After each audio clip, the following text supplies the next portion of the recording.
ఏమంటున్నాడు ఆయన? ఎంత కండలు తిరిగిన పెహల్వాన్ అయినా 3 నెలల్లో పిల్లలు పుట్టిస్తాడా? మనకు తెలియదా? 3 నెలల్లో పిల్లలు పుడతారో పుట్టరో మనకు తెలియదా? అది ముఖ్యమంత్రి గారు చెప్పాలనా? ఒక ముఖ్యమంత్రిగా ఎట్లాంటి వాళ్ళని చూసాం మనం?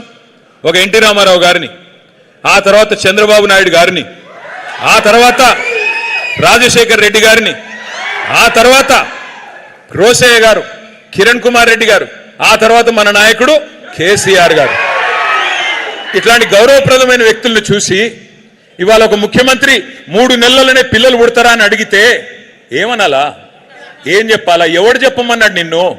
3 నెలల్లోనే పొడి చేస్తా, 3 నెలల్లోనే రైతు భరోసా వేస్తా, 3 నెలల్లోనే నవంబర్లో తీసుకుంటే 2000, డిసెంబర్లో తీసుకుంటే 4000 అని మాట్లాడిన సన్నాసెవడు?